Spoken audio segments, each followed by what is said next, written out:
Hey there, welcome to The Hot Slice, the weekly podcast brought to you by Pizza Today magazine. I'm your host, Jeremy White, editor-in-chief of Pizza Today, joined this morning by the smiling, bright-eyed executive editor of Pizza Today, Denise Greer. Hey, Denise. Hello, Jeremy. Why not be bright-eyed and bushy-tailed? It's going to be the warmest day of all week in the middle of the I winter, know. so I'm very happy-go-lucky today. Me too. After a cold spell, the sun's out. It feels amazing. Speaking of amazing, we have an amazing guest Absolutely. today that we worked really hard for a while to line up because he's got a very busy schedule. Absolutely. And Jeremy, let's not delay the suspense. Who do we have on tap today? Come on. All right, today on this episode of The Hot Slice, we're speaking with Ken Forkish, founder and previous owner, we'll get to that in a moment, of Ken's Artisan Bakery and Ken's Artisan Pizza in Portland, Oregon. Now, he'll tell his story a little bit, but Ken started in the tech world, like many others before him, got, I'll say probably disenfranchised with corporate life and decided he wanted to pursue a passion that was ignited in him upon following a trip to France. He got into baking. He became an acclaimed baker, wrote a book, got into pizza, wrote another book, and now he's going to be speaking at International Pizza Expo and International Artisan Bakery as Yeah. well in Las Vegas. So he's going to deliver a keynote address on the second day of the show, and it's something that attendees, whether they own an operated pizzeria or a bakery, they're not going to want to miss this because he's just got a great story to tell. Absolutely. And if when you hear the word baking and pizza, his name is one of those that rises right up to the top. I mean, people know Mm-hmm. and love him, and he's just doing big things. And he's actually got some news that he just shared recently that kind of changes the game for him too. Yeah, he is riding off into the sunset, literally heading to Hawaii. He has sold his pizza and baking businesses. He's just decided that now is the time to retire and go enjoy the beach life, I guess. Yeah. And I'm going to tell you what, it is something that we're seeing on trend in our industry. People that have been in this business for a long time, they're cashing in their chips and moving on, which is opening up new opportunities for young operators. But it's also Mm-hmm. giving them a nice break. And after the pandemic, I think a lot of people have reevaluated what's important. And as they look to retire, they're ready to move on. So it's definitely something we're seeing, and it's exciting for them to be able to do that. I'm very jealous of being able to ride off into the sunset, and it also, like I said, opens it up for new operators. So it's going to be an interesting time for pizza. It really is. I think the pandemic accelerated this a lot. The labor issues, the stash shortages, just all the headaches that you deal with on the daily when you're running any kind of retail business, particularly a restaurant right now. It's tough. And if you've been successful up until this point, done well, tucked a couple eggs away in the basket, who can blame anyone for saying, hey, I'm going to retire now, I'm going to stop dealing with these headaches and go enjoy life. So we are seeing a lot of people retire or sell their businesses right now. We could rattle off 5 or 6 Mm-hmm. right now, but here's the thing, as you said, that opens a door for the next generation, for the young ones who are Mm-hmm. ready to enter the I say pizza young business. as in we, all, anybody under the age of 80, maybe Young, up hey, to the young at heart, there Denise. you go. There you go. It's not for the faint of heart. You have to have a certain level of energy about you in order to run a pizzeria daily successfully. It's a massive Mhm. time commitment. It's a physical commitment, right? It will Yeah. take its toll, beat you down if you don't have the energy. So Yeah. it's not for everyone, but like we said, new doors are opening right now for the next wave. And Yeah. that's really exciting because they're just like every generation before them, they're going to take it somewhere next level and really cool. And you and I are going to have a front row seat, and we'll talk about it on a podcast. We'll write about it in Pizza Today magazine, and we Mhm. will get to watch it as it unfolds. And that's pretty fun. Yeah. And Ken himself is making a mark, a huge mark on the baking and pizza industries. So let's just jump right into his story and him talking about what's happening. And then, stick around to the end where we, talk about Expo and talk about where he's headed next. Yeah, let's get Ken on. Your pizza is more than a craft, it's your legacy. Make it extraordinary with Baccio Exceptional Italian Pizza Cheese. Created by expert cheesemakers for a superior melt, endless stretch, and its signature kiss of buffalo milk, a taste that is rich and creamy beyond compare. Build your legacy with monthly cash rewards and marketing support through the Baccio Gold Club. Schedule a demonstration at bacciocheese.com/hotslice. Pizza is your legacy. Build it with Baccio. Performance Food Service is proud to deliver high-quality products, innovative technology, and custom operational solutions to restaurants of all sizes across the country. The flagship division of Performance Food Group, with deep roots in the restaurant industry, Performance Food Service has been the exclusive distributor of the Roma family of brands for more than 65 years. This signature relationship has allowed Performance Food Service to become a leader in the pizza and Italian segment of food service nationwide. Ken, we have so much to cover today. There's a lot going on with you. There's a lot going on with Pizza Expo. So much to talk about. I don't even know where to start, but it's always easy to just start from the beginning. How did you get in the pizza business originally?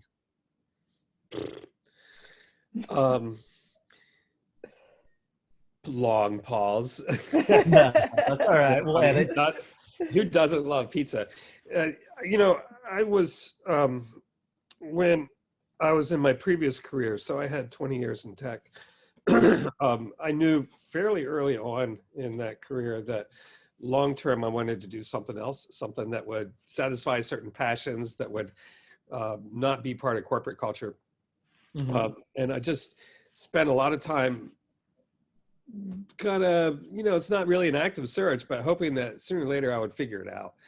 And for a while, I thought that I'd like to make pizza. And then for a while, I thought, let's be a baker. And then it was repeated trips to France in the 90s that really solidified that I want to do this kind of rustic artisan bread that I'm seeing at these great boulangeries in Paris. And not always rustic, like a great baguette is not a rustic bread, but that was like, yeah, I want to make great baguettes. I want to make these great kind of rustic, round, big loaves that come out of wood-fired ovens or deck ovens. So ultimately, I decided to go with bread, and I thought it was a craft that I could learn because I had no experience as a professional baker. When baking bread, 1 or 2 loaves at home is really not quite the same. Yeah. So anyway, that was sort of the seed was wanting to do my own thing and then bouncing back and forth. And then ultimately I ended up doing both bread and pizza. Mm-hmm. The bread, was that something in your youth you liked to experiment with? You liked to bake at home, or was it literally the trip to France and you tasted this bread and you're like, I haven't had this before. I'd like to try this myself. Where did that all come from? It wasn't anything in my youth. It was really, it was both trips to France, and there's an article in Smithsonian Magazine that I keep referencing. It was the January 1995 issue, and it was a feature article on Lionel Paulin, who was the most famous baker in France. And he baked bread out of wood-fired ovens that were in the basement of his boulangerie on the left bank in Paris. They were fantastic. And there was nothing modern about them or his ways of doing it. And that's really appealed to me. It was a craft that, it could really take back centuries. And it was also a craft that was done, there weren't bakers like that in the US. Well, there actually were a few, but not many. And I saw it as a tradition that I could continue. I also thought it was something that I could learn. So I just kind of dove right in. how did you learn it? Where did the expertise come from? I found a couple of professional schools. The San Francisco Baking Institute was the most significant and remains the most significant place to go to learn artisan baking right now. And they do 1 and 2 week courses, and they also did longer term instructionals for people. I did a series of 1 week courses there. And then I studied at there was a baking center in Minneapolis that was short-lived, but they had some excellent instructors and good equipment. So I needed to go to school, but I didn't want to go to work for anyone else. Fair enough. When I opened Ken's Artisan Bakery, that was my first food job. Oh, wow. I didn't know that. Wow. That's awesome. Yeah. You know, I had really good training and I had a lot of confidence. I'd spent some time visiting other bakeries in France, mostly in California, and got a sense of what the day-to-day rhythms were like. And I knew I just needed to do it myself and learn it and hope that I didn't suck too bad at the beginning. Yeah.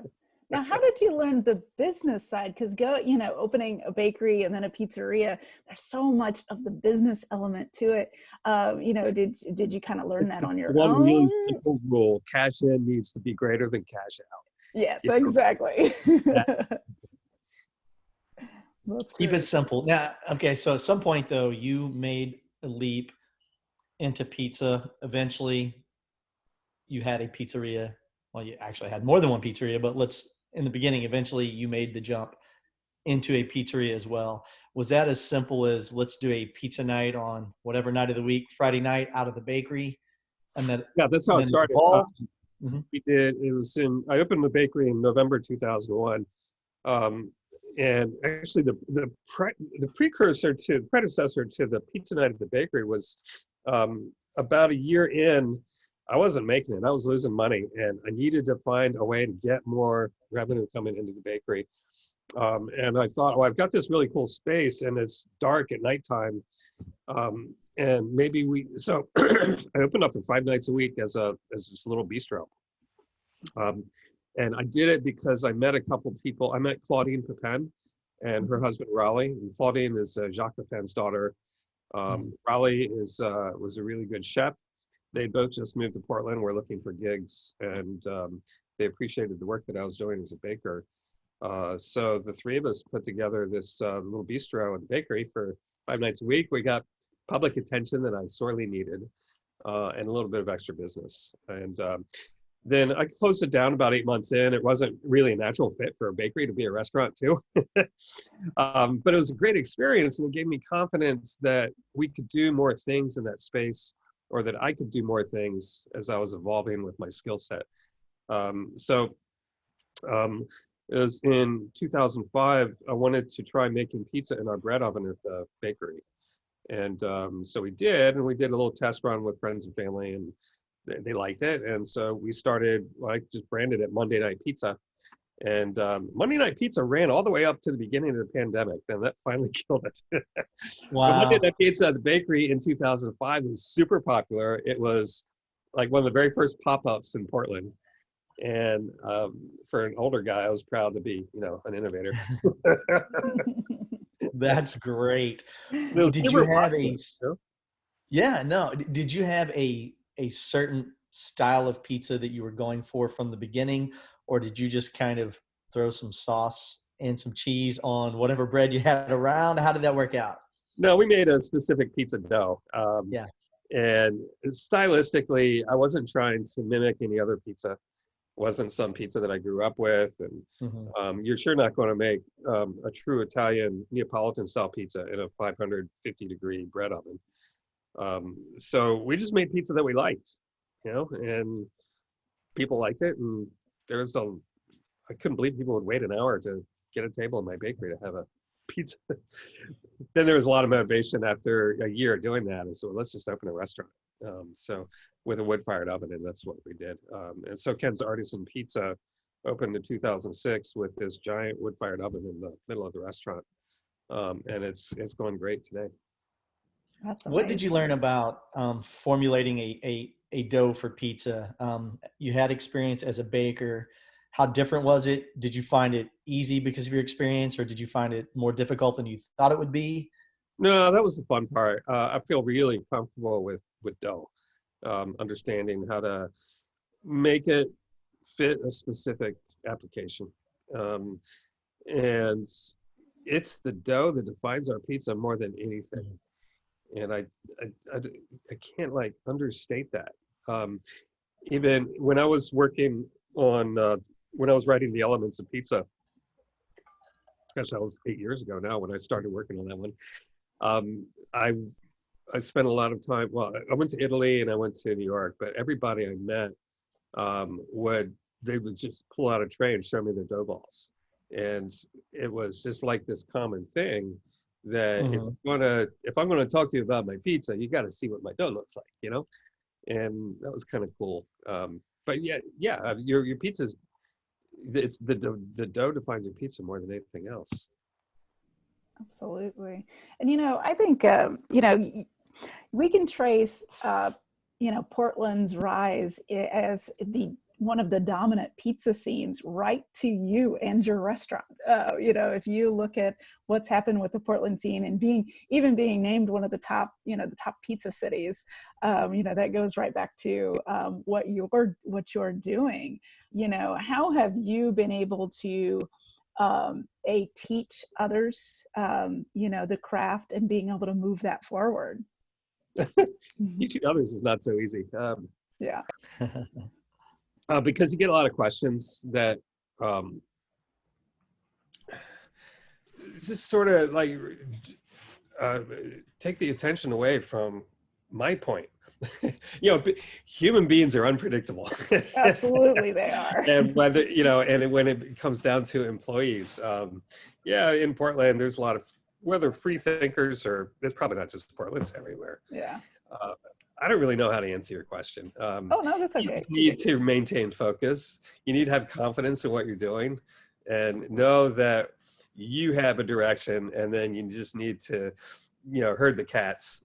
I gotcha. That's a good point. That's great. So now you wrote 2 books, correct?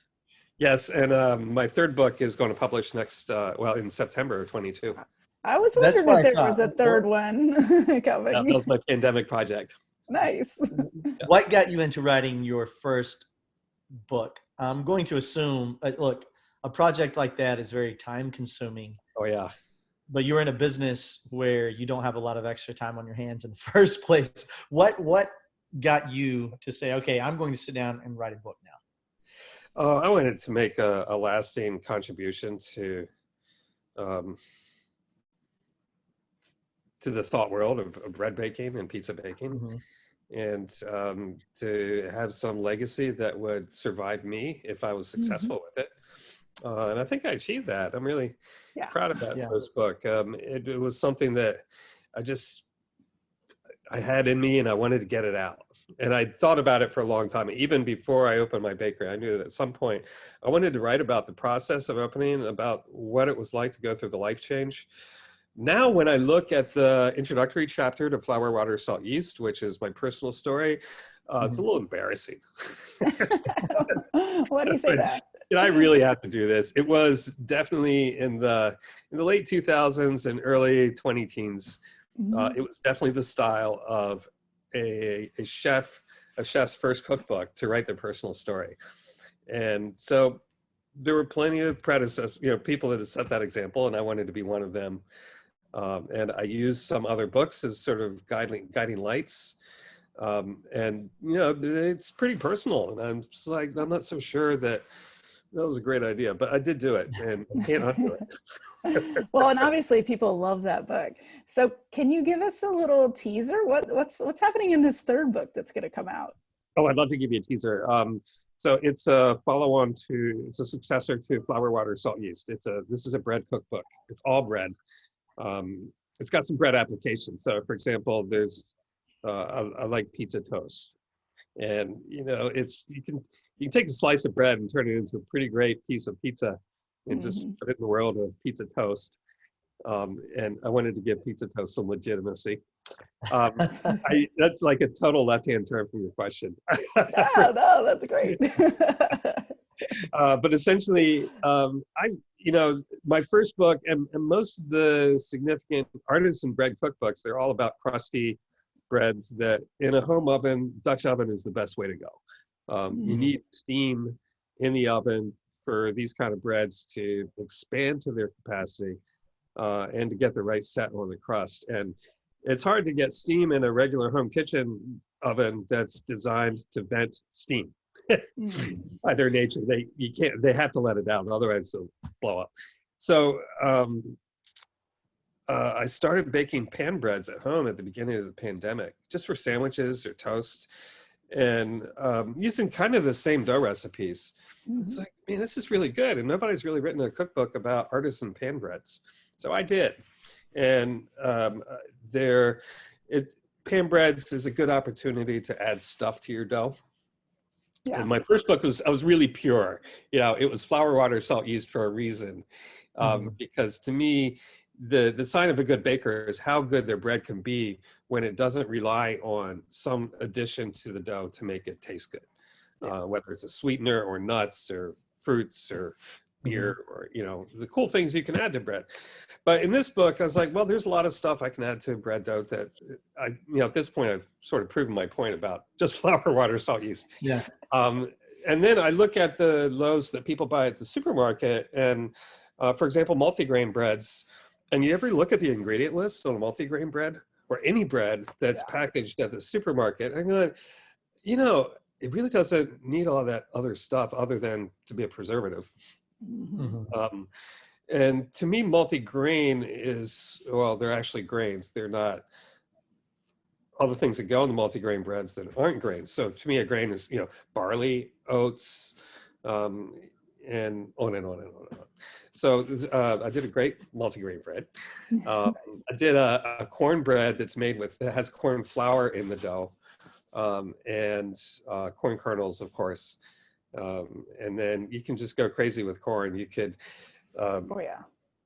essentially you can, like, if you cut the cobs, once you cut the kernels off the cob, well, the cob still has a lot of flavor. So you can create a little broth for the cobs. The broth can hydrate the dough. And all of a sudden you get more corn flavor in there from the cornmeal, the corn flour that's in the dough, the corn kernels, the corn broth. On and on and on and on. A lot of natural sugars there. Do you have a favorite variety of flour to work with when you're, does it depend on the style of bread that you're looking to achieve? It depends on the style. I am really interested, and I promote in this book a lot. I have several recipes that use emmer, einkorn, spelt, but there's also heritage grains that I think have actually better baking quality and great flavor. Red Fife, for example, Rouge de Bordeaux. These are Turkey red. These are varieties of wheat that were growing throughout the United States in the 1800s. Then wheat gets, new varieties get bred in the wheat crops. It's a natural, it's just the way things are. Some varieties are being developed right now because they taste good. Other varieties over the last 100 years, though, have mostly been developed for very large scale agriculture and to meet the needs of millers for very large scale baking or bakeries. And so some of the flavor has been bred out of wheat.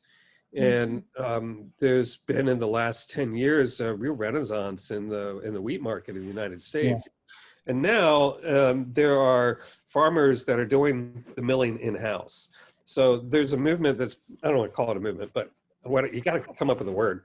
So I will call it a movement of farmers that are taking the milling in-house and using really good quality stone mills, which produces basically a more flavorful flour to bake with. And you can buy direct from the farms now on the online marketplace, which, 20 years ago, people weren't buying flour online, but now you can go to buy flour from, whether there's mills in Indiana, New York State, California, Oregon, Texas, Arizona, Washington State, on and on, that you can just basically get a higher quality flour to bake with. And that's the whole point, is bread that tastes better. Yeah. That's amazing. So now let's fast forward a little bit. You are going to deliver an address at International Pizza Expo, International Artisan Bakery Show in Yeah, Las you sure you Vegas. want me there, man? Well, I think, we talked about it again this morning. Do we really want him there? And it was like we flipped the coin. Heads he comes, tails he doesn't, and it landed on heads. So, I mean, you're in. Oh man, I was hoping. Well, Ken, we thought better of it. Yeah. We almost did. Well, So- yeah. Put it this way: I've never done anything like this before. Oh, really? I'm definitely scared shitless. Good. Well, you Good. have the perfect Good. crowd in the people that come, because they're just going to be captivated, and they're going to be so inspired by you, because you're already so inspiring to our industries. And I can't wait to hear it. So no pressure. I mean, no pressure. No. Yeah, what am I supposed to say? Here's the thing. I found that nervous energy is fuel that will actually aid you when you're on the stage. What are you planning to talk about? Are you going to tell your personal story? Are you going to talk about how you came to get into pizza? What exactly, without giving it all away, what are you going to discuss? I've been asking myself the same question, man. You got to give me some hints. You know what? We're gonna have to wait and see, Denise. When the attendees to Pizza Expo and the Artisan Bakery Show come and sit down and listen to Ken, I know they're gonna be in for a treat, but he doesn't want to give anything away, so I can respect that. I'm going to talk about the dough, Jeremy. That's my comfort zone, is dough and ingredients. Yeah. Process. Bad jokes. I like it. Well, I'm excited for the bad jokes too. I don't know. I just don't want to fall on my face.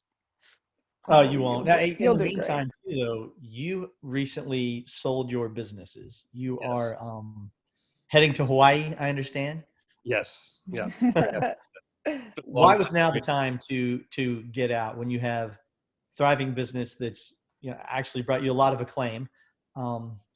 Why now?